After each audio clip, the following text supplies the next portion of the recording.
merci, cher public, d'avoir affronté une fois encore les éléments qui étaient sont pas très sympas avec nous, mais enfin bon. Et surtout, merci à vous, Sophie Gauthier-Gendron, qui venait d'une région où il pleut, où il fait froid, où il y a de la neige, voilà. Bon, donc...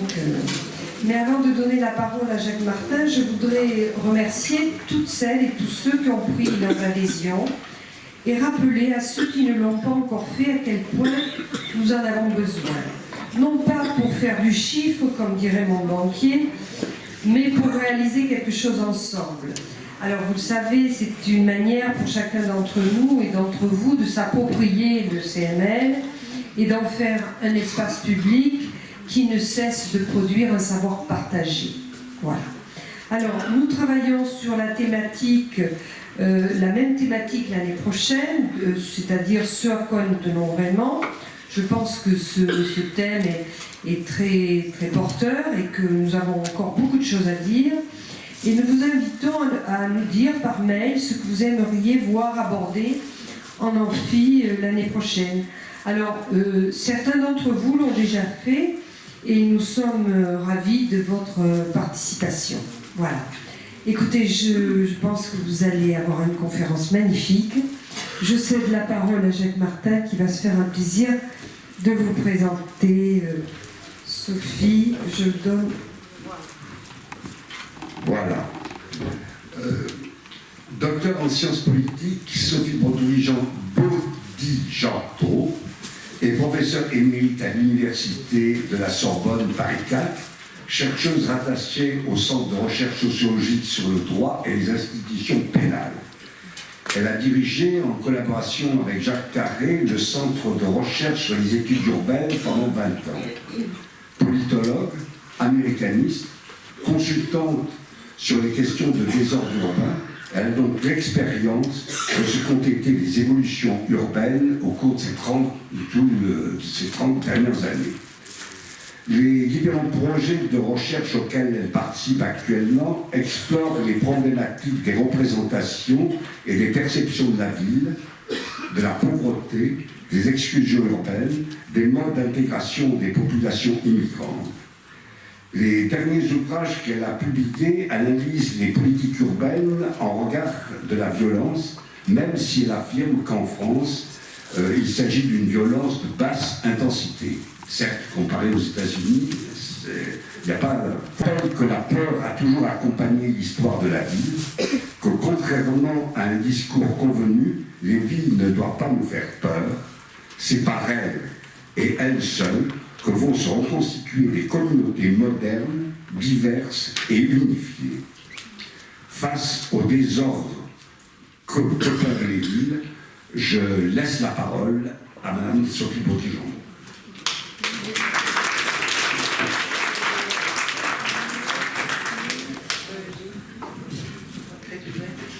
Merci beaucoup. Je suis enchantée d'être là, c'est pas la première fois.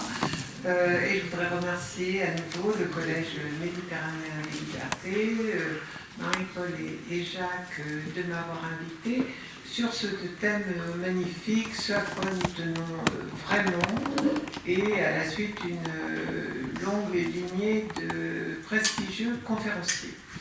Le thème que je vais traiter ce soir relève un défi, celui d'aller à l'encontre du discours politique et médiatique qui trop facilement assimile ville et violence, afin de montrer au contraire, quelle que soit la désespérance qu'inspirent certains contextes urbains, que les villes sont à l'avant-garde de solutions innovantes, pour peu qu'on se donne la peine de les chercher et de les soutenir.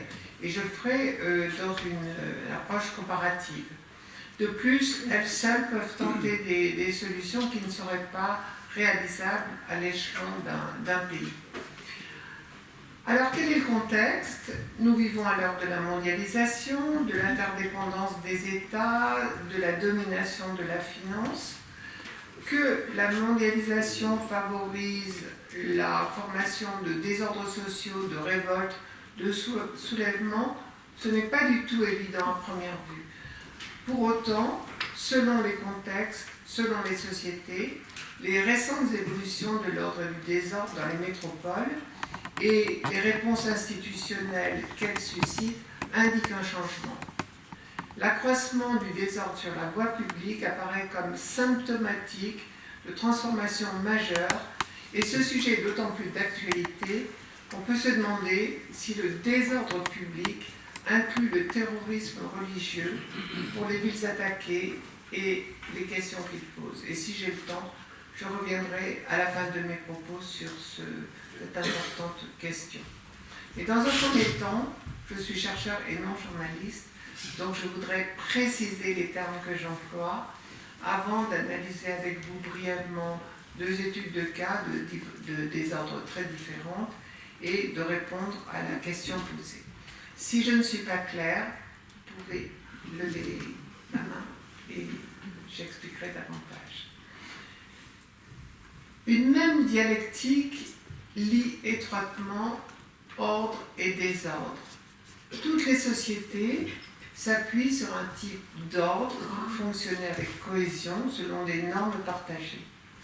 La tranquillité publique, tout comme la sécurité, sont des biens collectifs. Le désordre s'oppose à un ordre institué, il produit de l'incertitude et une rupture dans la vie quotidienne collective. Et s'il dure, il devient rapidement insupportable pour le public. Cela est très facilement compréhensible. Mais, et c'est ce que je vais faire, il est possible de le percevoir comme une transition, ce désordre, comme l'enveloppe de nouvelles formes d'ordre à venir. L'idée d'enchevêtrement serait peut-être plus appropriée, l'ordre nécessitant le désordre pour être régénéré et pour survivre. On pourrait débuter cette exploration par le besoin éprouvé par certains individus d'exprimer collectivement leurs désaccords, leurs émotions violentes à la suite d'un abus policier ou d'une violation des règles démocratiques. On nous en parle pratiquement tous les jours. Et le désordre résulterait de leur action. Il s'apparenterait, c'est ma définition, à des actions turbulentes, erratiques, violentes, en rupture avec l'ordre établi. Pourquoi ajouter public à désordre? Parce que l'espace public dynamise le désordre et parce que les forces de l'ordre sont appelées à intervenir. Donc, espace public et forces de l'ordre. Et même certaines formes d'intervention policière suscitent le désordre. Tout au long des siècles, la rue a été un espace, une construction liée de pratiques, d'identités, de liens que les sans-voix et les faibles utilisent comme une scène pour exprimer leurs émotions et leurs pensées. L'espace, la rue, rendent visibles leurs désaccords, démultiplie les énergies collectives, offre une possibilité de mobilisation. La recherche de justice sociale peut aussi s'exprimer par une occupation de l'espace public, mais elle sera suivie d'évacuations plus ou moins violentes par la police. Deuxième terme, la mondialisation. C'est l'un des phénomènes dans l'étude des désordres. La révolution de l'information et de la communication a profondément transformé l'environnement et un désordre dans une ville peut désormais recevoir un écho à travers la planète via les réseaux sociaux, donnant une visibilité aux causes les plus diverses, les plus hyper locales. Grâce au smartphone, au web et à d'autres supports, des événements donc qui seraient restés à l'échelon d'un quartier deviennent à un moment donné connus à travers le monde, qui savent que quelque chose d'inhabituel est en train de se produire. La question qui se pose alors pour moi, c'est en quoi participer à une mobilisation à travers des applications digitales en cliquant like instantanément, sans effort, diffère-t-il d'une participation physique dans un lieu donné? Les tweets influencent-ils une action collective en cours? Conduisent-ils les gens à descendre dans la rue? Et structurent-ils la participation sur le terrain? Mon sentiment, après avoir mené 7 études de cas approfondies, c'est que les désordres sont principalement ancrés dans l'espace public et parfois amplifiés par les nouvelles technologies. L'idée d'un espace public global me semble erronée ou du moins prématurée. Et même si les technologies sont, elles, globales, la façon dont elles fonctionnent reste opaque. Il n'existe pas d'espace global parce que tous les échanges sont formulés à partir d'expériences personnelles, locales, limitées, temporaires et limitées à des questions précises. Nos pratiques, nos attentes, nos représentations politiques et civiques n'acquièrent leur sens qu'à partir d'une expérience personnelle locale. Une mobilisation, l'occupation d'un parc, d'une rue, d'une place démontre plus que des tweets, me semble-t-il, une participation engagée et l'envie de faire une différence. Les gens s'assemblent à travers des rituels rodés, peut-être guidés invisiblement par un certain nombre de gens qui, eux, manipulent les réseaux sociaux à travers les nouvelles technologies. Mais que les désordres se produisent au Caire, à Tunis, à Istanbul, à Hong Kong, à Stockholm, ce sont toujours des événements locaux dont on parle, à forte résonance émotionnelle, qui sont porteurs d'imaginaire et de mémoire. Ce n'est pas n'importe où, sur n'importe quelle place qu'ils se produisent. Je pense à Istanbul, à Gezi Park et à Taksim Square.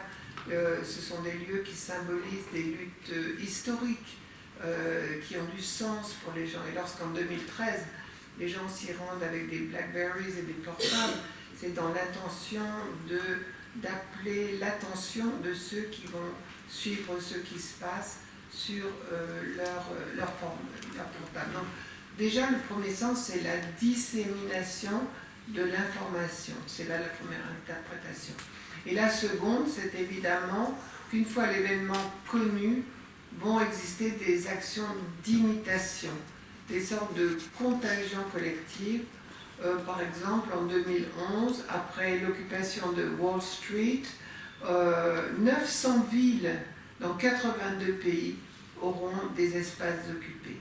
Donc, ces villes sont à des milliers de kilomètres de l'épicentre du désordre et pourtant il y a imitation. Dans mes travaux, je ne me suis intéressée qu'à des désordres récents de 3 types. D'une part, des affrontements de jeunes gens avec la police à partir de ce que certains prenaient pour des abus policiers, pour une transgression des institutions. On pense à la France en 2005 et à Londres en 2011. Je me suis intéressée aussi, j'en parlerai pas ce soir, aux tirs policiers mortels aux États-Unis qui ont suscité des mobilisations, mais des désordres à la suite de mobilisations pacifiques, et puis à ces occupations d'espace très visibles qui ont été suivies d'évacuations violentes par la police. Et chaque fois, il y a eu donc une visibilité de l'événement au-delà de la ville, avec des échos reçus et envoyés des 4 coins du monde. Alors, est-ce que ces désordres suscitent des préoccupations, des peurs, une véritable inquiétude?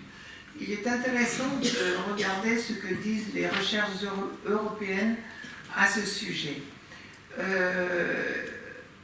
même si les perceptions sont souvent erronées, les gens tendent à amplifier ce qui se passe en réalité, elles doivent être prises sérieusement. Par exemple, les gens se plaignent le plus possible dans les études de victimation des incivilités. C'est ce qui les dérange le plus, ces actes incivils tous les jours sur la voie publique, les insultes, les regards, les gestes menaçants. C'est ce dont ils parlent. Mais ce que les recherches nous apprennent, c'est que chacun réagit différemment en fonction de ses caractéristiques, voire de son âge, de son sexe, de sa vulnérabilité. Et ce que les recherches nous apprennent aussi, c'est que les effets directs des quartiers où l'on vit sont beaucoup moins importants qu'on ne le croit. En fait, vous pouvez habiter un quartier difficile et être serein, et en revanche, comme je le montrerai dans un instant, habiter un environnement sûr et être très inquiet.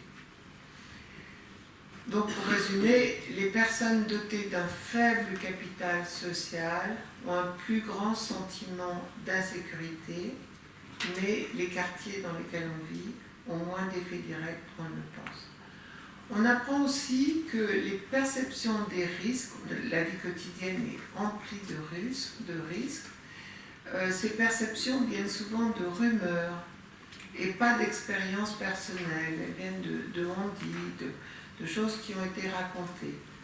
Et que tous les risques ne causent pas de l'insécurité, au contraire. Pensez aux jeunes gens qui se lancent à 200 à l'heure la nuit sur des routes désertes, c'est très exaltant pour les risques. Donc soyons prudents avec ce terme et ne confondons pas risque et insécurité. En fait, c'est très différent parce que les risques, on les calcule un par un, et quand on prend un risque, on est un sujet. On sait qu'on va prendre la route alors qu'on a un petit peu trop bu, ou qu'on va manger encore du Nutella, alors que c'est quand même pas idéal. L'avis des experts, on en fait ce qu'on veut finalement. Tandis que l'insécurité, c'est une notion beaucoup plus floue qui n'est pas divisible. Elle n'est pas sécable. En fait, le contraire de l'insécurité, c'est la sécurité. Il n'y a pas d'experts en insécurité. Les modes de construction, les interprétations des situations sont très différents. Mais l'insécurité, elle agit comme une éponge. Elle absorbe tout élément perturbant et il y a, j'en dirai un mot dans un instant, des transferts d'insécurité d'un objet sur un autre, sans véritable logique. Pour les classes moyennes, en fait, ce sujet-là, c'est une préoccupation. Les classes moyennes sont largement épargnées par les désordres, par l'insécurité. Ça les préoccupe, ils en parlent entre eux, ils voudraient que l'on fasse quelque chose, ils se tournent vers les élites, vers les élus pour être protégés. Et les classes moyennes qui ont un pouvoir de sanction, avec leur vote, avec leur pétition, sont entendues. Mais ce n'est pas la même chose que d'éprouver une réalité d'insécurité, c'est-à-dire être seul, isolé, dans un environnement brutal, sans avoir personne à qui demander secours. Et ça, c'est particulièrement traumatisant.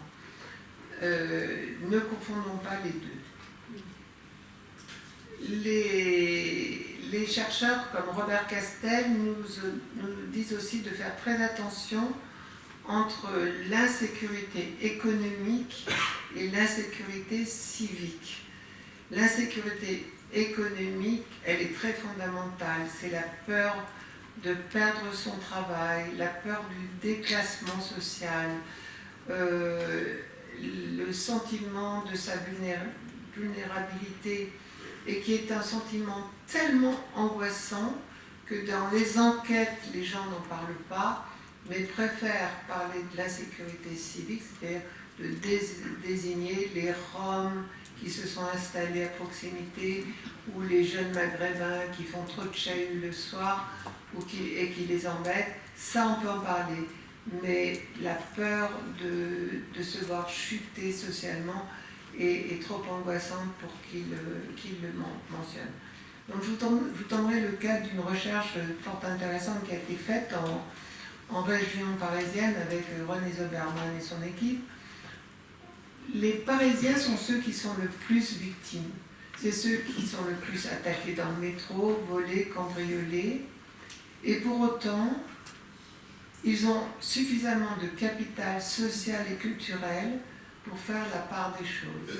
Et ça, on le sait depuis 1935, quand Louis Worth disait il y a tellement de choses qui se produisent sur la voie publique qu'on se ferme comme avec une sorte de haume, de casque, pour ne pas voir, pour ne pas avoir à intervenir. Et quand on dit j'ai été attaqué, personne n'a réagi, oui, les gens s'autoprotègent parce qu'il y a trop de choses qui se passent. Mais on m'a volé mon portable il y a 10 jours et c'est horrible. Mais bon, je me dis, bien fait pour moi, j'ai pas fermé mon sac correctement. Voilà. En revanche, si vous avez votre portable volé dans le 93, dans une cité d'habitat social, ça peut être dramatique. Ça peut vous empêcher de travailler correctement. Et on sait que ces gens-là sont beaucoup plus victimes dans les transports, sur le chemin de retour vers leur quartier, qu'ils ont très peur, et surtout si les incidents se passent à proximité de chez eux. Chez soi, ça devrait être le royaume protégé, et si c'est les voisins qui les volent, c'est insupportable. Mais ce qui est beaucoup moins compréhensible, c'est les gens qui vivent en grande périphérie, ce qu'on appelle le périurbain, c'est-à-dire à la limite du rural et de la ville, des zones urbaines, qui sont propriétaires de leur maison, qui ont une voiture, qui ne prennent jamais les transports en commun, et qui sont horriblement angoissés, et qui sont très punitifs, comme les gens du 93, en disant il nous faut beaucoup plus de policiers, il faut punir les jeunes comme les adultes, les juges sont trop laxistes, enfin, ils sont hors d'eux. Et on peut leur dire, mais vous ne craignez rien, regardez, vous êtes... Ben si, ils ont très peur de perdre leur statut si justement leur maison était cambriolée, ils n'ont peut-être pas fini de payer les traites.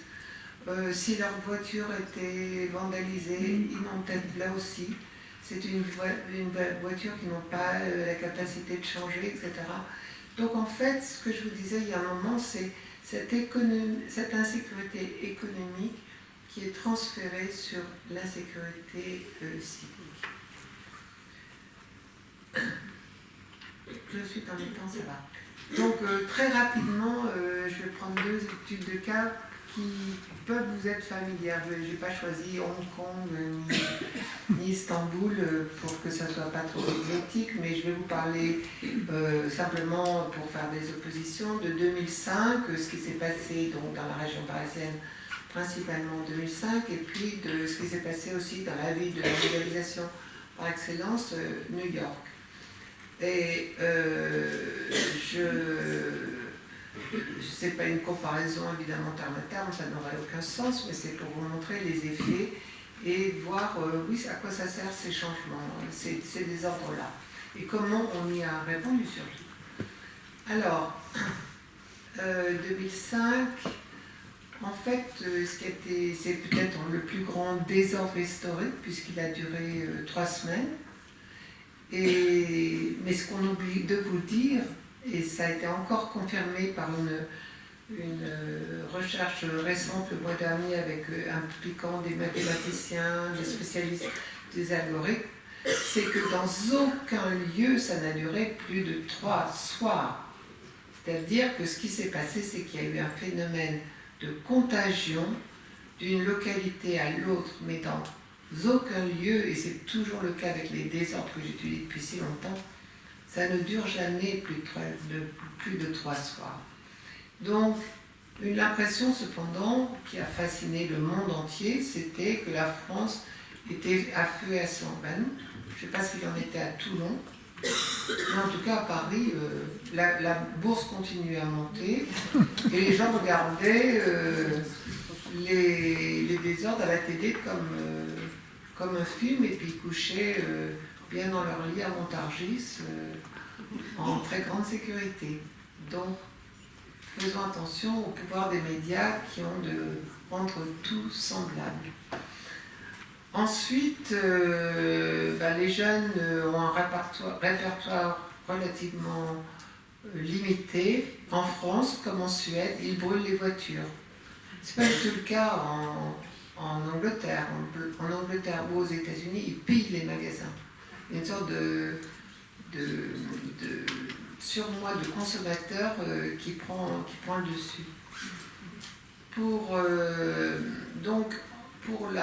les autorités, c'était des affaires de vandalisme qui pouvaient être dédommagées par les assurances. Et il n'y avait pas de panique à bord.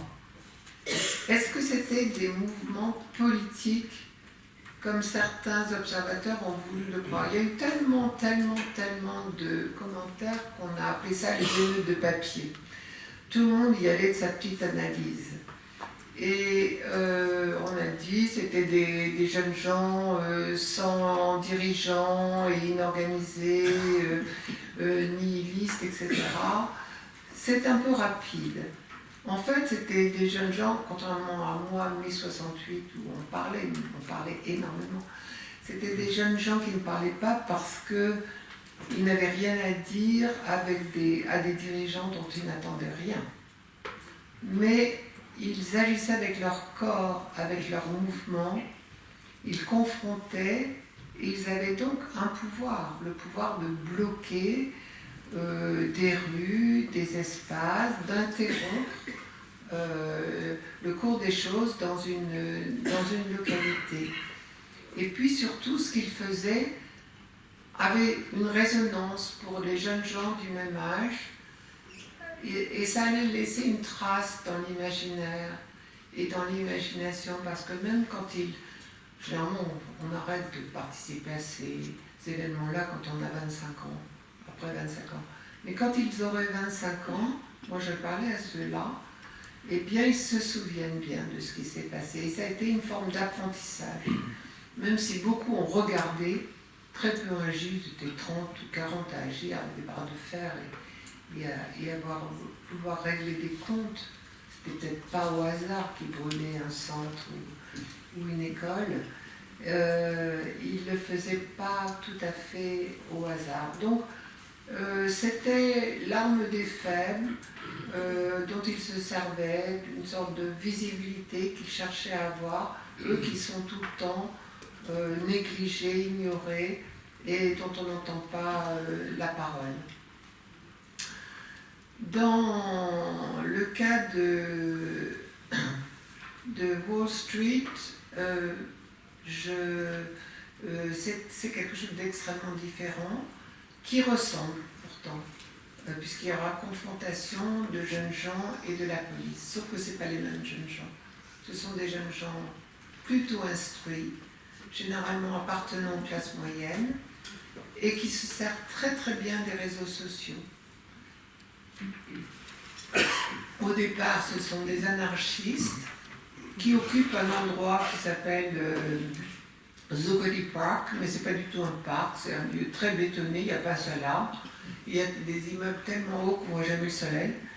Mais bon, ils vont s'installer sur du béton, donc par conséquent, pendant quelques semaines. Au départ, des anarchistes qui tweetent et qui dénoncent les effets du capitalisme mondial. Et puis petit à petit, comme ils vont être évacués brutalement par la police, les images de la brutalité policière vont commencer à passer sur les réseaux sociaux, et ils vont recevoir la sympathie de l'opinion qui trouve que, oui, ils font partie des 99%. Qui en a marre de que ces 1% absorbent tous les bénéfices de l'économie? Il se relie à cette dénonciation. Il voudrait que ce cri, parce que c'est plus un cri qu'autre chose, soit entendu. Donc au départ, il y a ce message-là qui est très fort, qui a été lancé d'ailleurs par quelqu'un qui avait participé au mouvement des indignés à Madrid, et qui d'ailleurs va aussi relier le mouvement de Wall Street au Caire, à ce qui est en train de se passer aussi au même moment avec le printemps arabe. Et donc, malheureusement, comme souvent c'est le cas, très vite il va y avoir toutes sortes de gens qui n'ont rien à voir avec cette dénonciation, les défenseurs des animaux, les défenseurs des chapeaux à plumes, pourquoi pas ceux qui sont contre la chasse à courre, puisque c'est le thème à la mode maintenant, peut-être pas aux États-Unis, mais en tout cas chez nous, et puis ceux qui jouent du tam-tam toute la journée. Et au début, l'opinion qui était favorable commence à en avoir un peu assez de ces déchets qui s'accumulent, de la saleté, du bruit, et elle voudrait bien que ça s'arrête un peu, ce désordre-là. Donc, qu'est-ce qu'on a de commun entre ces deux cas qui semblent si différents? Eh bien, on a qu'il y a une utilisation de l'espace public, un espace public à portée symbolique, qui au départ commence par une indignation qui semble légitime contre des abus policiers, évidemment, puisqu'il y a 2 jeunes électrocutés à Clichy-sous-Bois à la suite d'une poursuite avec la police. Et par ailleurs, parce qu'il y a vraiment trop d'abus de la finance internationale, mais que très vite, il va y avoir des infiltrations de gens de jeunes ou de moins jeunes qui ne cherchent que la violence, qui ne cherchent que à exprimer leur propre malaise. Il y a même des malades mentaux dans ces désordres-là, et qu'il va falloir quand même que l'ordre revienne d'une manière ou d'une autre. Il y a aussi que si en 2005, c'est surtout avec leur portable, je vous ai dit qu'il y a un effet de contagion, grâce au portable, les jeunes communiquent, se disent qu'ils peuvent aller juste dans la commune d'à côté, et puis il y a la télévision qui montre comme un hit parade tous les soirs combien de voitures ont été volées. Dans les premiers jours, il y a une sorte d'émulation des jeunes, ils en ont volé 20, ben nous on peut faire 40. Ils vont arrêter d'utiliser ces chiffres au bout d'un moment, mais il y a ça. Et du côté américain, il y a 1 milliard quand même d'utilisation de Facebook en 2011 dans le monde, dont 42% se trouvent aux États-Unis. Donc ça circule cette information-là, et comme je vous l'ai dit, ça va surtout avoir un écho au moment même où 14 millions de foyers américains perdent leur logement à la suite de la crise économique de 2008. Donc il y a une résonance. Et pour une fois, la peur se change en indignation.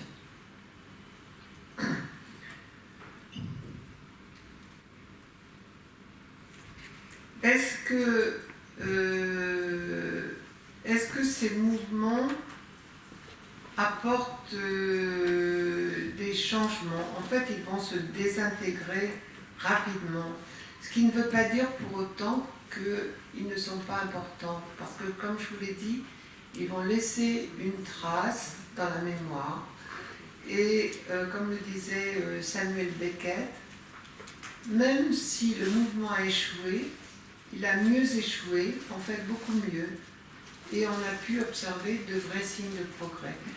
Et j'ajouterais que ce n'est pas parce que les signes physiques des désordres disparaissent que le mouvement ne perdure pas d'une façon ou d'une autre, ne devient pas une référence bien connue au-delà des lieux où ils se sont produits.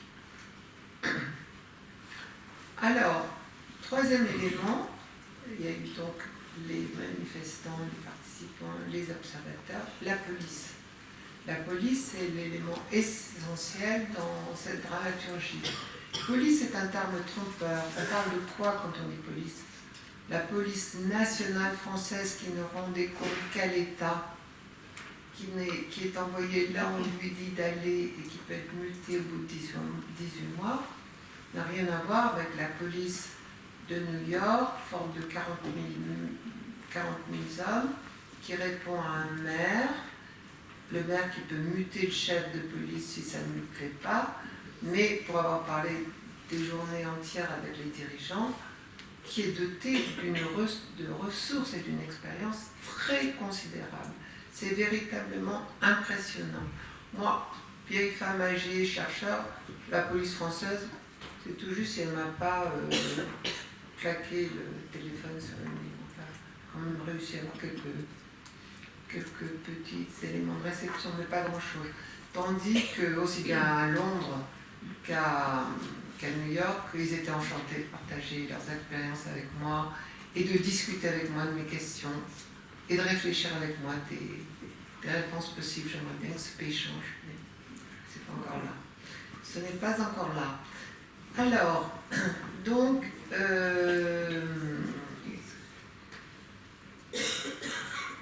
la police française a été encensée à la fin des désordres de 2005 parce qu'elle a une technique éprouvée de maintien de l'ordre dans des cas comme cela, à savoir de maintenir le désordre dans la cité où il se produit. Il était hors de question de laisser ces jeunes aller se diriger vers Paris et de mettre le feu aux Champs-Élysées. Donc on s'est dit, les dirigeants se sont dit, bon, ils vont brûler des poubelles et abîmer des HLM, mais les assurances, ça jouera, et puis c'est réparable. Londres, c'était pas du tout la même chose en 2011. Londres, les cités d'habitat social sont au milieu des quartiers résidentiels. Donc ils allaient à Oxford Circus, les jeunes, ils allaient à Trafalgar Square. Et là, ça coûte beaucoup, beaucoup d'argent quand les bâtiments et les magasins sont pillés. La police n'est pas habituée au maintien de l'ordre. Elle a l'habitude de discuter avec les gens à Londres, mais le maintien de l'ordre, c'est pas son fort. Laisser les voitures circuler alors que les jeunes étaient en train de courir partout. Pas du tout le cas en France. Ils sont très forts pour ça. Donc ils ont été récompensés, on leur a donné plus de ressources, alors que David Cameron voulait changer le chef de la police de Londres et même mettre un Américain, ce que évidemment les policiers londoniens ont refusé avec horreur. Mais voilà. Et je voudrais aussi dire un mot de la justice. Ce n'est pas négligeable, parce que dans le retour à l'ordre, la justice joue un rôle. En France, elle a joué son rôle. Ceux qui ne couraient pas très vite et qui ont été pris par les policiers ont été jugés en comparution immédiate, mais avec mensuétude. En fait, en moyenne, ils ont eu 2 mois de prison. À Londres, c'était 8 mois. Avec une opinion très punitive c'est pas la même religion non plus, une opinion punitive qui se félicitait que ça soit 8 mois et pourquoi pas 10 ou 12. C'est pas du tout la même chose. Personne à Paris n'a eu envie d'aller aider les gens de Clichy-sous-Bois à nettoyer les débris et à réparer, alors qu'à Londres, ben si. Et à Baltimore et partout en Amérique, si les gens y vont nettoyer une fois que les habitants étaient vraiment bien secoués par les désordres. Donc là aussi, on n'a pas du tout le même type de civisme, on va dire. Mais ce que je voudrais surtout vous dire, c'est la remarque d'un juge après que des jeunes, que 700 personnes aient été arrêtées à New York entre... oui c'est ça, 7700 participants ont été arrêtés entre septembre 2011 et juin 2013. Beaucoup d'entre eux ont été des coupables, mais moins de 3% ont essuyé une sanction en jurant que dans les 6 mois qui venaient, ils ne se recommenceraient pas, certainement. Mais voilà ce qu'a dit un juge local. D'abord, un juge a cru les participants quand ils ont dit. On n'a pas entendu quand les policiers nous ont dit dégagez, rentrez chez vous, allez sur les trottoirs, on ne les a pas entendus. Et le juge a dit oui, je peux tout à fait comprendre qu'avec un mégaphone, si vous étiez 100 mètres de là, vous n'ayez pas entendu. Mais ce qu'a dit un autre, c'est, il a cité Thomas Paine et Martin Luther King en rappelant la dette immense que la nation américaine doit aux dissidents. Je cite. Ces derniers nous ont obligés à regarder en face les problèmes que l'on aurait préféré ne pas voir. Mais c'est souvent avec du recul que l'on voit le bien fondé des actes de ces fauteurs de troubles. La prudence et le respect pour les droits constitutionnels, incluant la liberté d'expression et d'association, incitent le système légal à accorder beaucoup de marge de manœuvre aux protestataires non violents. Les policiers devraient moins suivre de formation en maintien de l'ordre et plus en respect du premier amendement, c'est-à-dire liberté d'expression et d'association.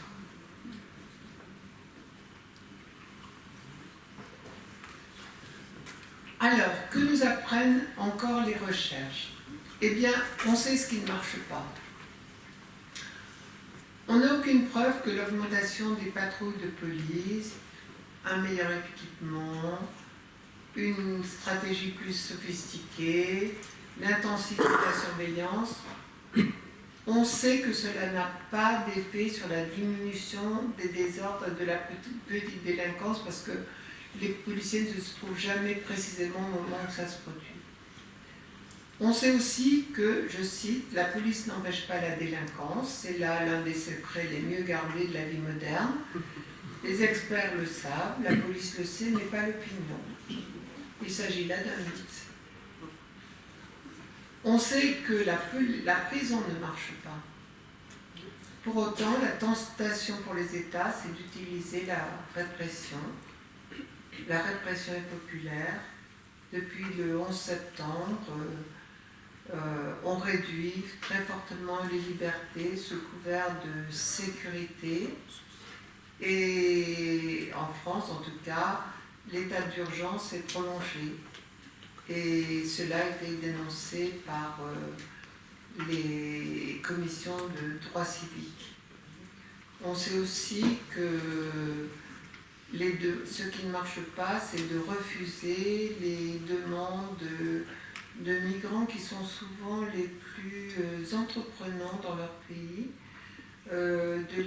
massivement, 71% des Français les refusent, mais qu'il y a toutes sortes de cas de villes, en particulier de villes allemandes, où les maires ont bien traité les migrants sans faire de restrictions pour les autres dans la redistribution et que ça donne, y compris aux Pays-Bas, de bons résultats. Donc on sait aussi ce qui marche. CIS rappelait que l'autorité vient du sommet et que la confiance vient de la base. Il existe des alternatives aux caméras, aux murs, aux technologies de surveillance. L'architecture joue un rôle important dans la conception de l'espace. On sait par exemple maintenant que les femmes ont peur dans les espaces publics et qu'on peut tout à fait les mettre davantage en sécurité avec des éclairages, en multipliant invisiblement des gardes. On peut agir sur l'espace. On peut améliorer les quartiers sensibles, l'équité dans la manière de faire la police et qui travaille dans un quartier sensible est quelque chose de très important, y compris aussi la justice restaurative, la parole entre le fauteur de troubles et sa victime. l'intervention précoce sur les problèmes, l'aide aux familles, l'encouragement à la mobilité, sans parler évidemment de l'emploi qui est tellement important, et j'ajouterais le respect, la manière dont on parle aux gens quand on est en position dominante. Ce qui compte localement, ce sont les actions préventives, et les villes sont vraiment capables de cela. Elles ont, plus que d'autres organismes, une capacité de durée, de résilience qui explique pourquoi, après tant de siècles, Jérusalem et Budapest et d'autres villes comme ça sont toujours là. Elles savent réparer le tissu social, elles permettent à des peuples qui se battent ailleurs, sur leur sol, de vivre en coexistence. Je pense à Créteil, où il y a finalement juifs et musulmans qui vivent sans grand trouble, contrairement à ce qu'on lit dans les journaux. Les capacités de résistance de la société civile ne doivent pas être sous-estimées. Les habitants peuvent agir, observer, se parler, y compris avec les jeunes, se soutenir, s'opposer, travailler collectivement sur leur peur. À Madrid, en 2004, après les attentats, les gens ont repris volontairement le métro, à Westminster aussi, volontairement, et à New York aussi. Et 60% ont dit qu'ils ne changeaient rien à leur manière de vivre.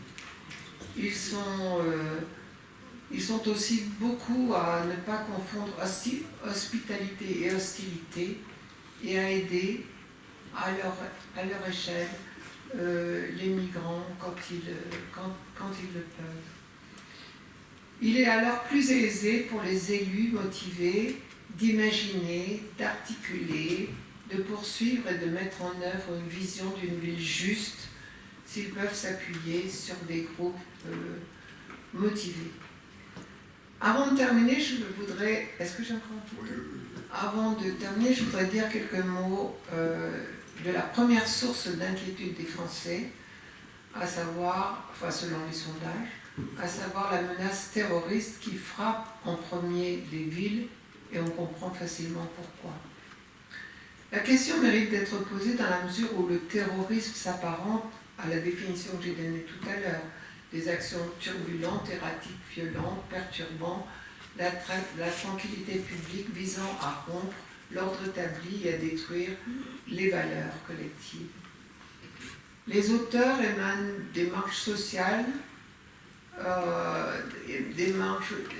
les auteurs du terrorisme émargent de marge sociale. Ils sont en recherche de visibilité et à cette fin, ils maîtrisent parfaitement les techniques de communication comme les protestataires de Wall Street dont je parlais tout à l'heure. Ils fonctionnent à la manière de rhizomes, de manière souterraine.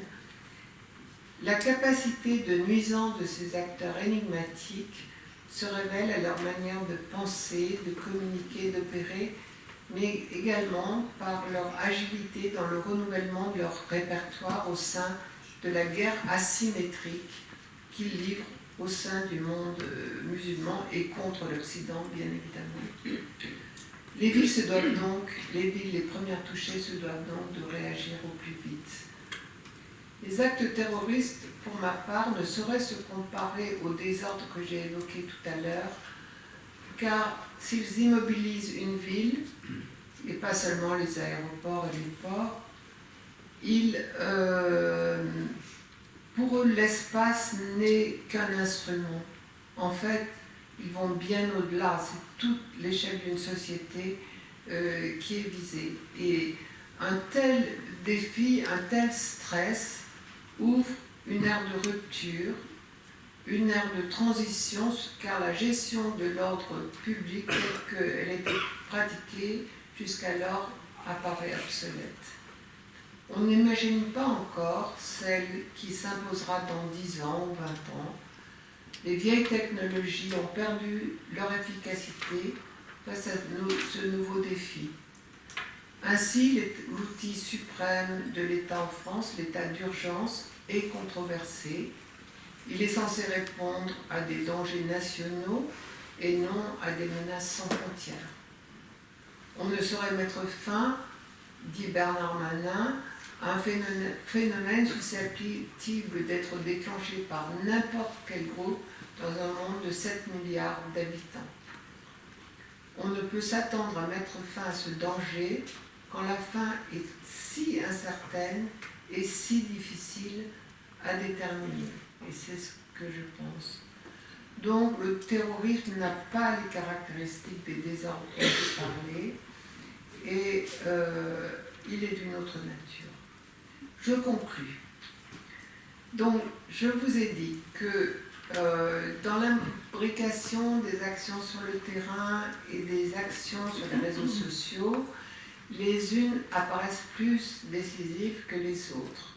Le sens de l'espace public, où l'on s'assemble pendant un temps long, dynamise la mobilisation, offre un site d'expression à la discorde, donne aux participants le sentiment qu'ils sont un contre-pouvoir. Et l'efficacité, cela dit, des réponses institutionnelles pour restaurer l'ordre, elle est démontrée, l'ordre revient et il y a beaucoup de savoir-faire. En ce qui concerne les occupations, on a vu que des gens très divers se rencontraient là aussi et qu'il était impossible aux autorités d'ignorer la présence de ces gens qui occupaient les espaces de Hong Kong, d'Istanbul dont j'ai parlé tout à l'heure, ou de New York. Je voudrais citer Hannah Arendt. Elle dit « L'espace d'apparence en vient exister chaque fois que les hommes et les femmes sont ensemble dans la manière dont ils parlent et agissent. L'espace d'apparence en vient exister chaque fois que les hommes et les femmes sont ensemble dans la manière dont ils parlent et agissent. Il est potentiellement là, ajoute-t-elle, juste potentiellement, mais pas toujours et pas pour toujours. Le courage, c'est de commencer quand on ne connaît pas la fin. »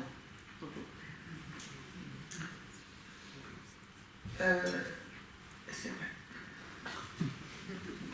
La difficulté du travail policier pour concilier droit d'expression, d'assemblée et protection des minorités d'une part, et d'autre part le retour à l'ordre, comme l'exige la loi, est lourde. Dans certains cas, la police locale est incapable de s'en acquitter ou elle agit trop brutalement, et on pense à Calais et à la difficulté extrême de ce cas-là. En fin de compte, demandons-nous si ces désordres provoquent le changement, la réforme des institutions, de la police en particulier, la réduction des inégalités socio-spatiales et du capitalisme de marché, et si des participants dispersés, pas forcément très organisés, sont susceptibles de trouver des fenêtres d'opportunité pour créer un nouveau type d'ordre plus démocratique. On voudrait le croire. Mais à long terme, ils ont peu de pouvoir si ce n'est celui de signaler une présence, une vigilance et des forces d'opposition potentielles. L'ampleur de ceux qui les soutiennent sur les réseaux sociaux n'est pas un indicateur pertinent de la force d'un mouvement. La révolution n'est pas au coin de la rue. La transformation de mouvements horizontaux en partis politiques serait-elle souhaitable? On peut en douter, on pense à Syriza et Podemos et on se pose des questions. En revanche, il est souhaitable, comme le suggère mon voisin de palier Frédéric Worms, qu'il y ait convergence des critiques et des luttes en une articulation, je cite, précise qui définirait un véritable programme démocratique. Le capitalisme est en condition critique d'être vertigineuse, moindre croissance, inégalité renforcée en termes de revenus et de patrimoine. Les États sont accusés de complicité avec la finance mondiale et un désenchantement vers la sphère politique nourrit colère et populisme. Pourtant, depuis 50 ans, en dépit de fortes dénonciations prenant la rue ou les assemblées pour cadres, le capitalisme de marché n'a pas désarmé Il est simplement devenu anarchique, sans personne pour le piloter parmi des vents violents. Que tenter alors? Un certain nombre de penseurs, je pense à Marcel Gauchet, à Chantal Mouffe et à Frédéric Worms encore, pour eux, refonder les institutions démocratiques est essentiel. C'est ce à quoi nous tenons. Il est urgent pour Marcel Gauchet de réinventer la démocratie représentative et de réaffirmer l'État-nation. Les parlements, la justice, les lois démocratiques élaborées doivent aider les institutions à raffermir leur légitimité et à transformer les gens en citoyens. Nous, le peuple, émane d'une constitution. Cela ne vient pas spontanément. À ce stade, et avec le contexte du terrorisme menaçant nos valeurs et nos modes de vie, on ne sait pas comment s'y prendre. On n'a pas encore forgé les outils conceptuels nécessaires, ni les institutions et les ressources humaines, autant que les technologies pour le faire. Nous savons seulement que nous ne pouvons renoncer au plus fort des crises, à une aspiration des institutions, des actions démocratiques dont la convergence n'est pas inventée puisqu'elle nous fait vivre et avancer. Et j'affirme encore une fois que les villes apparaissent les mieux à même de relever de tels défis. Elles sont les plus aptes à réparer le tissu social déchiré. Elles écoutent, elles entendent au plus près. Le changement peut prendre des années. Entre-temps, peut-être aurons-nous capté les évolutions invisibles et les questionnements qu'elles suscitent. L'incertain n'est pas toujours le pire. Alors pour terminer, je voudrais vous livrer cette réflexion. Lorsqu'une société souffre, elle a besoin de quelqu'un à blâmer pour se venger de ses déceptions. Les parias jouent le rôle de victimes expiatoires. Pour lutter contre cette tendance néfaste, on souhaiterait que les gouvernements aient la force d'éclairer les masses sur l'erreur dans laquelle on les maintient et qu'ils soient incapables de trouver des alliés dans le parti de l'intolérance. Durkheim, au moment de l'affaire Dreyfus. Merci.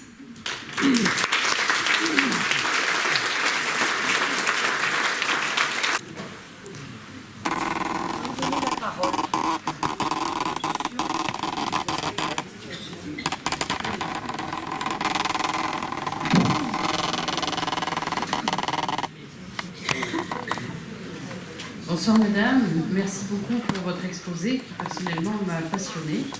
J'ai deux questions à vous poser. Premièrement, qu'est-ce que vous pensez des polices de proximité et de leur rôle préventif? Est-ce que vous l'avez étudié et qu'est-ce que vous en pensez? Et deuxième question, qu'est-ce que vous pensez du développement dans certains quartiers où il y a des cambriolages à répétition, des voisins vigilants? Et qu'est-ce que vous en pensez? Merci. Superbe question, merci beaucoup. Donc, la police de proximité, comme vous savez, elle a été tentée très rapidement en France et M. Sarkozy, lorsqu'il est devenu ministre de l'Intérieur, il a mis fin en prétendant que les policiers n'étaient pas là pour jouer au foot ni pour être des assistantes sociales. Pourtant, dans tous les pays européens où j'interviens, on ne croit qu'à ça. On ne croit que la police ne peut agir qu'avec la confiance qu'elle inspire et le consentement, ça c'est le mot anglais, le consentement des citoyens. Le chef de police de Brixton, qui est un quartier très dur, me dit « mais je ne pourrais pas travailler si le matin je ne parlais pas à mes adultes référents, à mes jeunes pour demander quelle est la température ce matin, pour savoir que faire. » Sauf que j'ajoute immédiatement quelque chose. On ne peut pas la faire comme n'importe comment, cette police de proximité, et certainement pas dans un quartier qui est pratiquement l'école d'insurrection. Donc en fait, elle se prépare de longue date. Il faut vraiment savoir quand la mettre en place. Vous savez, on me disait encore dernièrement que même à côté, à Marseille, il y a une superbe police de proximité très petite, mais qu'elle préfère qu'on ne parle pas d'elle, qu'elle puisse agir tranquillement à faire son travail sans avoir les médias qui viendraient casser ce qu'elle fait depuis des années. Donc je crois cela, je crois on ne peut pas travailler, on ne peut pas avoir une police de proximité si on mute les policiers au bout de 18 mois. Il faut connaître toute la famille, y compris le petit dernier, et parler aux gens. Donc pour l'instant, les syndicats policiers français sont très hostiles à cette police, et même si on vous dit qu'on met des zones de sécurité, oui, zones quotidiennes de sécurité en place, c'est pas encore là. Ça, c'est mon premier point, mais ça n'engage que moi. Et les voisins vigilants, évidemment, c'est à double tranchant, parce qu'il ne s'agirait pas d'avoir ce que les Américains appellent les voisins renifleurs, qui dénoncent leurs voisins pour régler leurs comptes, ou qui sont d'une telle intolérance, d'ailleurs on voit en ce moment sur d'autres débats, qui est d'une telle intolérance qu'ils parlent à tort et à travers, alors que les gens sont véritablement, ne sont pas fautifs. Mais ce que j'ai vu, en revanche, à New York, qui était magnifique, c'est que la police a appris, d'ailleurs discrètement, par exemple aux personnes âgées, à veiller discrètement les unes sur les autres. Elles avaient des talkie-walkies et elles veillaient que Lucette avait bien fermé sa porte, qu'elle était bien chez elle, cric-crac, ou que les gosses avaient gravé leur nom sur leur bicyclette. Ça serait tellement plus facile de retrouver les bicyclettes si le nom avait été gravé, etc., etc. Je veux dire qu'il peut y avoir des actions très positives, mais il faut qu'elles soient encadrées. Il est hors de question de laisser des milices faire n'importe quoi. Donc il faut apprendre aux gens à se faire confiance. Des questions ?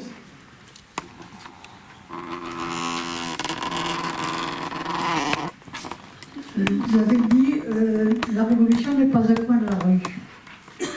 Et moi je me demande comment il n'y a pas tous les soirs, tous les matins, révolution dans le RER, dans la région parisienne. Et à ce sujet-là, je me dis que la violence ne vient pas d'où on pense, parce qu'il n'y a jamais la révolution dans ces transports, alors que franchement c'est inhumain d'aller travailler tous les matins dans des conditions à ne pas pouvoir monter, à avoir retard, etc. Donc la violence ne vient pas d'où on pense quelquefois. Alors j'ai quelque chose à vous dire de très personnel là-dessus. Il se trouve que j'ai fait une conférence sur un sujet peu éloigné à la Bibliothèque américaine de Paris. Et je me suis dit, oulala, il faut que je fasse très attention, ça doit être des gens assez opulents, qui sont là, qui doivent défendre le capitalisme, etc. Il faut que je fasse attention de ne pas être, tout ce que je vous ai dit à la fin, qui attaquait le capitalisme, il faut que je me donne à propos. Et devant moi, au premier rang, il y avait une dame en fauteuil roulant, très âgée, avec un corset qui montait tout le long du thorax. Et puis quand j'ai parlé, elle me dit mais je ne sais pas ce que vous voulez dire quand vous parlez des désordres. Les désordres, c'est les banques qui les créent. Les désordres, elles nous prennent nos pensions. Et elle se lève et elle prend avec sa canne, elle dit mais on veut la révolution, venez tous avec moi, on veut la révolution. Et c'était tellement étonnant. Son voisin lui dit mais madame, si vous avez la révolution, vous aurez mis 1793, vous aurez Robespierre et la terreur. Et ils ont commencé à se chamailler, de les poings comme dans le match de tennis. J'étais sidérée. Donc votre réaction ne me surprend pas vraiment. C'est vrai qu'il y aurait parfois on aimerait beaucoup moins de passivité et de dénonciation parce que c'est insupportable. Insupportable la façon dont les gens sont traités dans la vie quotidienne. Oui, je suis d'accord avec vous. Pourtant, il n'inquiète rien, mais c'est inquiétant. Parce que oui. C'est insupportable. Oui. J'espère qu'il n'y a pas des représentants. Merci de vos propos. Est-il possible que vous puissiez développer si la relation existe entre manque de démocratie et des ordres sociaux. Il me semble que vous l'avez évoqué, mais si vous pouviez l'enrichir. Et par ailleurs, établir aussi la relation entre paupérisation et des ordres sociaux. C'est des sujets assez vastes. Merci.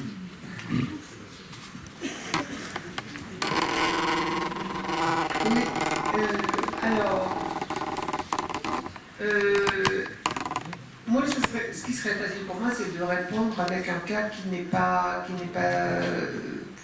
forcément européen. Et je pense à ce qui s'est passé à Istanbul, que j'ai longuement étudié, où quand Erdogan a voulu abattre les armes d'un parc très populaire où les gens avaient l'habitude d'aller, pour y créer un centre pour les élites religieuses du Qatar et des Émirats, les gens ont protesté, ont commencé à occuper le parc pour empêcher les bulldozers de continuer à faire cela. Et il y a eu 3 millions de Turcs qui se sont joints à cette opposition à l'action de l'État. Et malheureusement, cette police turque n'a pas hésité à tirer à balles réelles sur les participants. Les juges les ont acquittés et on sait comment ça s'est terminé. Là, on a un exemple typique de désordre qui n'aboutit pas et qui renforce l'autoritarisme. Même chose à Hong Kong.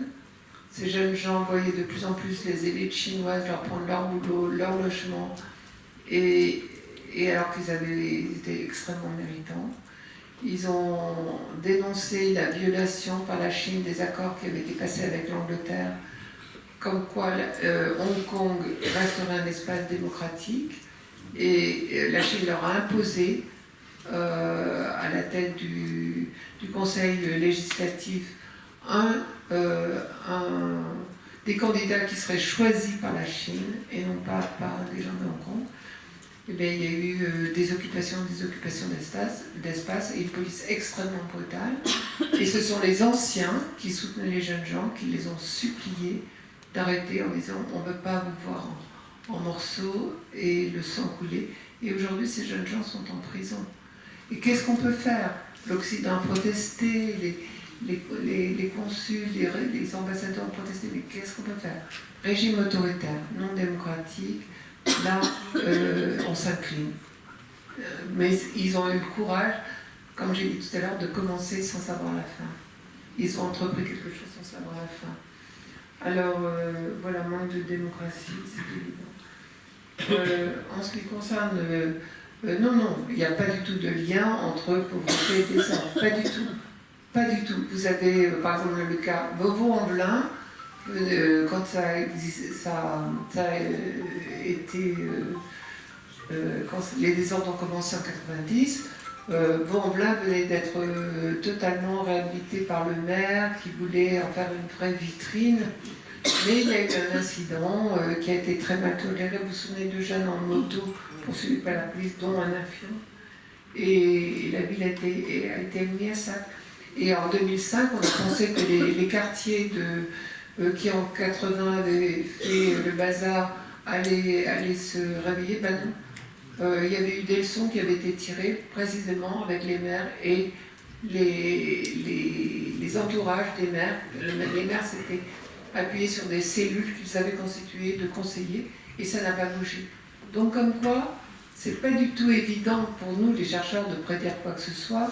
Ce qu'on sait en revanche, c'est que les vagues d'immigration sont significatives dans les désordres et que beaucoup de familles qui arrivent de zones souvent rurales, qui s'installent dans les villes, sans la moindre information de la façon dont on doit se comporter, sans alchimiste pour les aider à vivre ensemble avec des gens différents d'eux, qui n'ont pas eu de legs transmis, et qui vont laisser leurs gosses dans la rue pendant X temps, et bien dans ces lieux-là, il risque d'y avoir beaucoup de désordre, parce que les gosses, excusez-moi, ou les jeunes sont élevés par la rue, plutôt que par les familles. Et quand j'ai dit tout à l'heure, il faudrait agir précocement et aider les familles, c'était à ça que je pensais.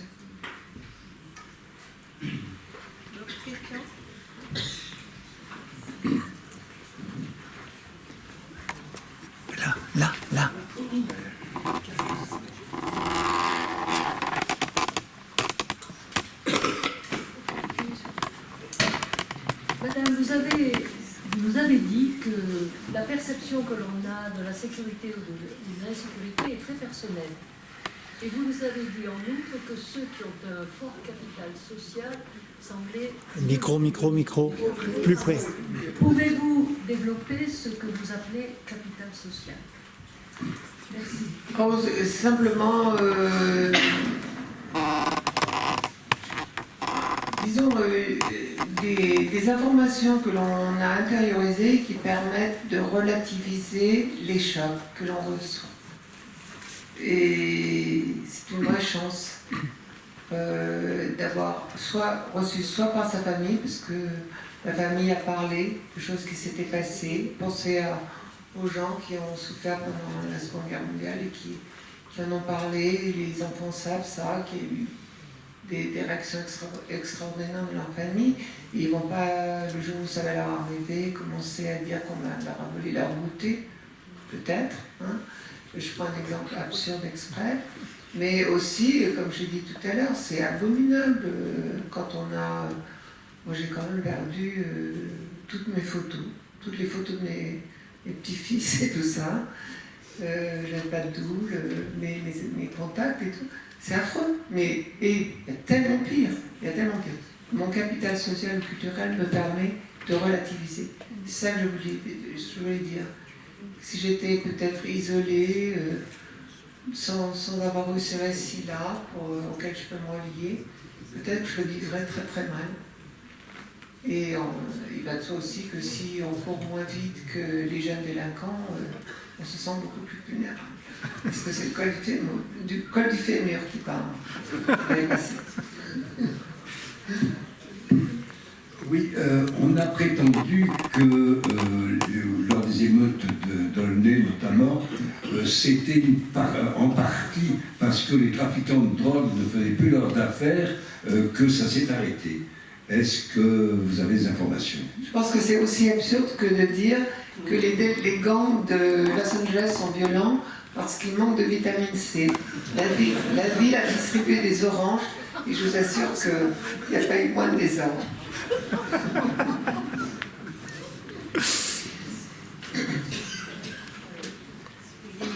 Là-bas.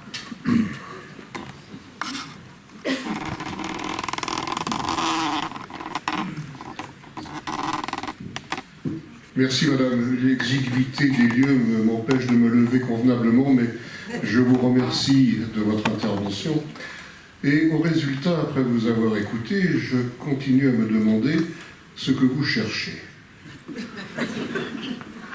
Parce que n'êtes-vous pas en train d'être confronté, comme nous le sommes tous, à ce que est l'homme, dans toute sa simplicité d'un côté, ses contradictions d'un autre et toutes les difficultés qu'il a à vivre autant avec lui-même qu'à vivre avec les autres. Et au niveau des autres, c'est bien ce qui se passe dans les villes. Et donc j'en reviens, c'est une question un petit peu vaste, sous forme de boutade quelque part, mais vous le comprenez. Qu'est-ce que vous cherchez? Et est-ce que lorsque l'on cherche, comme vous le faites, et ça je ne mets pas du tout en cause, vous bénéficiez de tout le respect que je vous dois, bien évidemment, quels sont les résultats et quels sont les objectifs de ces recherches? Je crois l'avoir dit, je voudrais vraiment qu'on lutte contre nos peurs, qu'on accepte l'incertitude, parce qu'avec l'incertitude, on va progresser. Il faut être compétent pour ça. Il faut avoir une maturité suffisante pour accepter d'être côte à côte dans les villes, avec des gens qui sont très différents, mais d'avoir la tolérance qu'il faut pour pouvoir penser que ça va bien se passer, au lieu de faire confiance à son cerveau reptilien et de dire si cette personne n'est pas comme moi, je dois m'enfuir. Signal, danger, je m'enfuis. Et je pense qu'avec la culture, avec ce à quoi on croit et ce à quoi on tient, on peut surmonter cette première appréhension, déconstruire des mots comme musulman, par exemple, qui sont mis à toutes les sauces quand on veut effrayer les gens, et voir que ça se passe bien dans toutes sortes d'endroits. Essayer de vous parler de choses positives et non pas uniquement de ce qui, comme les médias le font tout le temps, de ce qui ne marche pas, de ce qui devrait nous éveiller, parce qu'on sait que c'est politiquement, les gens qui ont peur sont politiquement manipulables et fragiles, et je ne voudrais pas qu'on soit comme ça. Donc il faut parler, échanger ce que l'on sait, parler du positif surtout. Et dans des lieux comme ça, on peut le faire.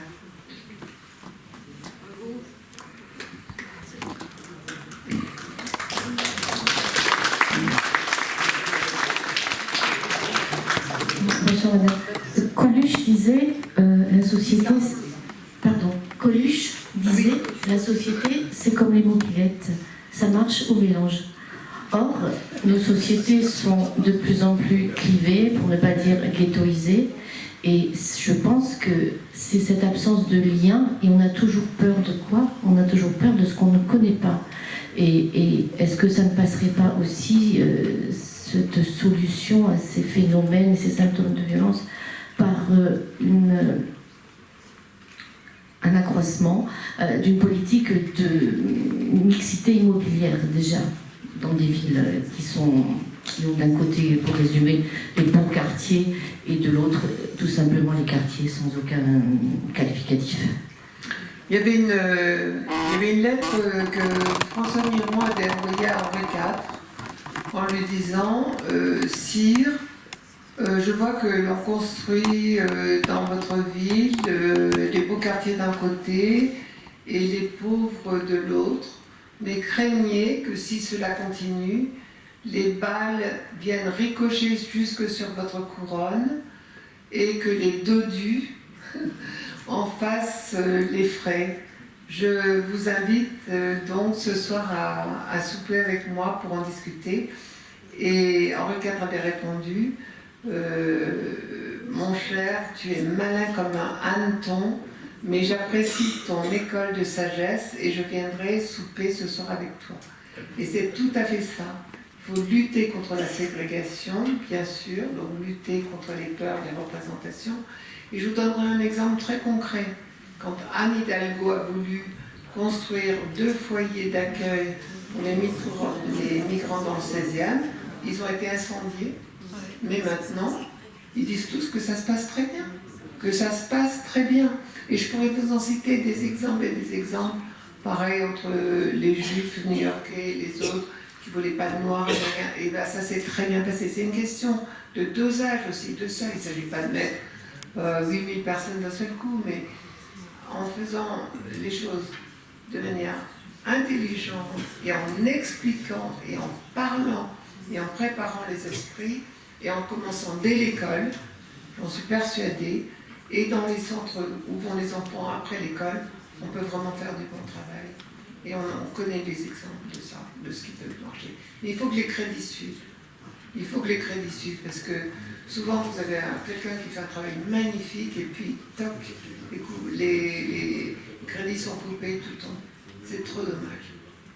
Pour ça, stabilité.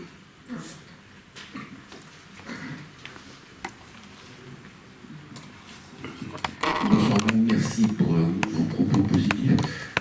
Avant de poser ma question, je voudrais rappeler ce propos de Saint-Exupéry. La différence, mon frère, loin de nous séparer, m'enrichit. Ma question porte sur le regard que vous avez pu porter, à travers vos rencontres, sur les conditions de l'urbanisation que j'appelle sauvage des années 70, les zones à urbaniser en priorité. Le rôle qu'a joué un garçon comme Castro qui maintenant nous explique qu'il faut reconstruire les villes. Enfin, à l'époque, c'était pas comme ça. Et quel regard vous portez donc succinctement sur cette urbanisation d'urgence j'ai vécu dans ces cités, donc je connais un petit peu. Et quelle réponse ou quelle perspective vous verriez sur cette rénovation urbaine dont on parle régulièrement? Merci. Alors, c'est très très important et pour leur défense, ils ont dit qu'à l'époque, il fallait sortir les gens des centres-villes insalubres et qu'il fallait, on n'avait pas construit pendant 30 ans, il fallait le faire. Simplement, on a fait beaucoup avec des logiques industrielles pour que les gens soient au plus près des usines. Et puis ensuite, quand l'emploi a cessé, ces cités dortoirs n'ont pas été capables de s'auto-régénérer pour faire face. Donc c'est sûr qu'ensuite on a eu la chance d'avoir Borloo qui a lancé l'ANRU et pour essayer au moins de casser ces immenses barres inhumaines. Quelqu'un a dit que c'était un Anglais a dit que c'était un crime contre l'humanité.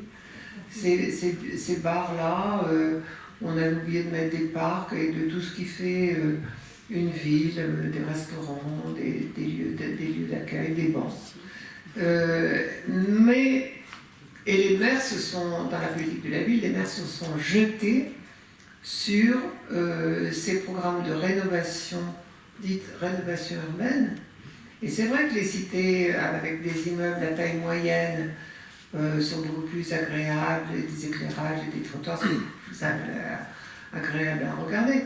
Mais si on ne traite pas parallèlement les problèmes sociaux, les problèmes de santé mentale qui sont très importants aussi, eh bien, vous pouvez mettre le Ritz à cet endroit, vous aurez toujours des dégradations parce que c'est pas comme ça que ça marche. Il suffit pas pour créer un quartier de mettre des beaux bâtiments, il faut apprendre aux gens, ce qu'on disait tout à l'heure, le respect de l'autre, le travail collectif, les échanges sur les problèmes, et même que les gens s'aident entre eux. Par exemple, il y avait une femme, je crois que c'était à Marseille, une femme qui pleurait parce que son enfant était un dealer et lui volait tout ce qu'elle avait, ses économies, etc. Puis un jour, elle passe devant un bâtiment, elle entend les femmes rire. Et elle entre et elle voit que c'est des femmes comme elle, issues d'immigration, elle demande, elle dit qu'elle pleure parce qu'elle n'en peut plus, et toutes les autres disent, mais nous aussi on a des enfants comme ça, mais viens t'asseoir avec nous, on en parle tous les jours on en parle et on soutient, et on fait des choses pour s'aider. Et bien voilà, c'est déjà un début, je ne dis pas que ça va résoudre, mais c'est déjà ne pas tout attendre des institutions, de la police. Parler à ses voisins plutôt que d'appeler la police si les voisins font du bruit. Je sais qu'on dit, je n'ai pas envie de prendre un preneur, mais quand même, on peut faire beaucoup plus qu'on ne fait. Moi, je me souviens d'avoir vu des gens déposer toutes leurs bouteilles au pied des containers en disant, mais madame, la rue, ça ne vous choque pas qu'elle soit en si mauvais état? Et la réponse de la personne est, payer assez d'impôts comme ça pour ne pas le mettre dans mon conteneur. C'est pas possible. Il faut de l'éducation. Il faut que dès l'école, on dise aux gens, vous êtes responsables de vos espaces collectifs. Tout le monde doit contribuer. Ça ne vient pas d'en haut. Mais j'ai vécu beaucoup à l'étranger, alors peut-être que ça me déforme.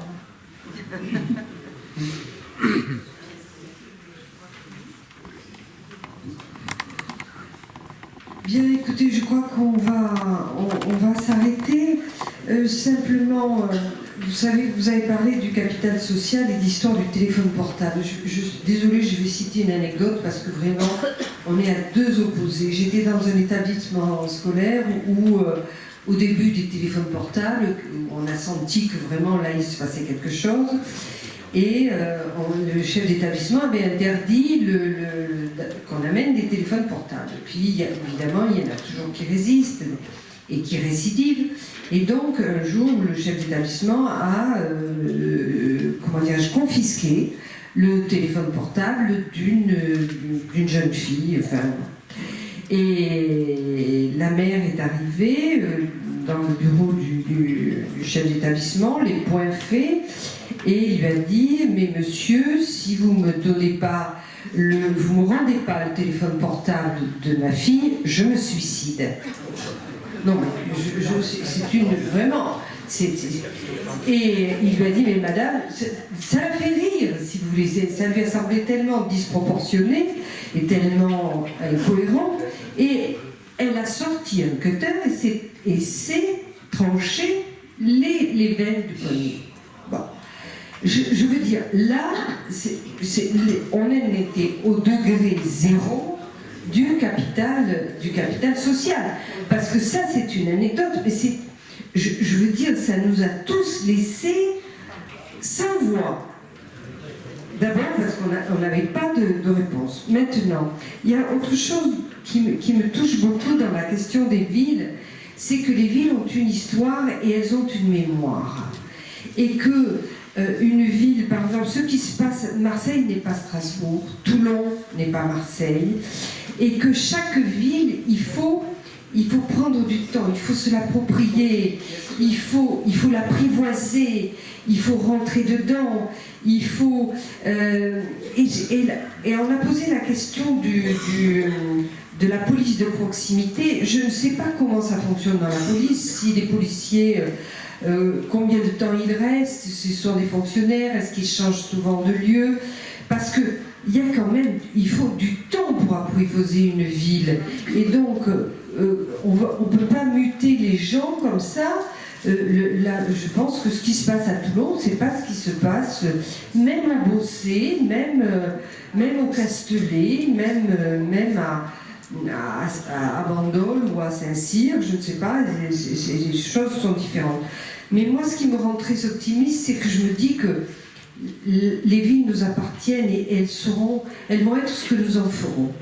Et je pense qu'il y a beaucoup d'inventivité, il se passe beaucoup de choses. Je vois par exemple ce qui se passe à l'heure actuelle à Barcelone.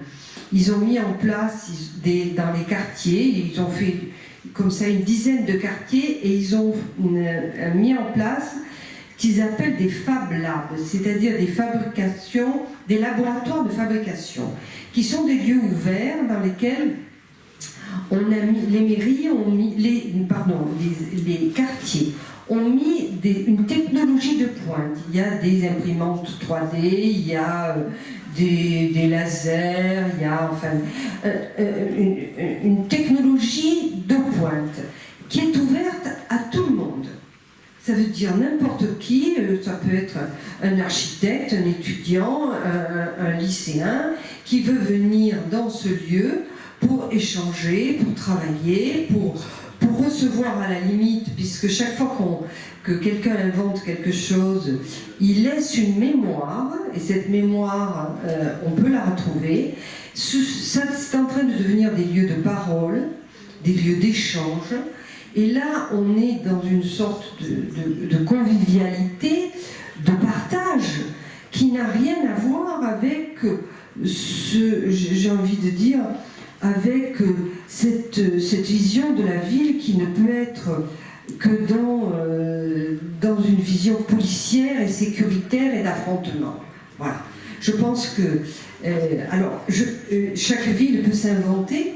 Moi, je crois que chaque ville peut s'inventer. Je ne sais pas, mais vous devez savoir que, sans doute, dans des tas de villes, il se passe des choses. Il y a des créations qui sont les créations des citoyens, qui ne sont pas là que pour... qui sont là aussi, parce que ce sont des êtres de parole, et puis ce sont des êtres d'action. Ils font quelque chose, ils agissent. Il faut communiquer sur ce qui marche. Il faut communiquer sur ce qui marche. Voilà. Bien. Ben écoutez, on va vous remercier. On va remercier surtout notre conférencière.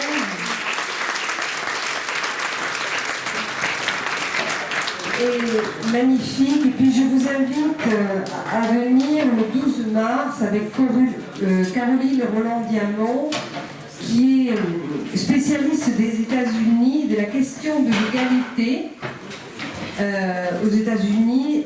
Et c'est une conférencière magnifique. Vous pouvez rentrer sur le site internet, vous pouvez l'écouter. Elle a des conférences absolument passionnantes. Il y a 2 très gros livres monstrueux sur la table. Si vous avez des soirées paisibles, allez-y. Voilà. Et puis vous avez quelques livres de Madame Sophie Baudy-Gendron, mais hélas, nous n'en avons pas eu suffisamment. Nous avons eu des difficultés pour nous procurer ces ouvrages. Mais elle nous a parlé d'un ouvrage, d'une revue qui Alors la revue que j'aimerais que vous regardiez, parce que je la trouve assez passionnante, ça s'appelle L'Esprit des villes. C'est une revue annuelle, il y a 2 numéros, c'est publié chez Infolio, et c'est très divers, très éclectique, et écrit par des gens assez magnifiques. Voilà. Ce que je pense, c'est qu'on essaiera de vous les mettre sur la table pour la prochaine fois. Voilà. Merci, bonne soirée. Merci à tous.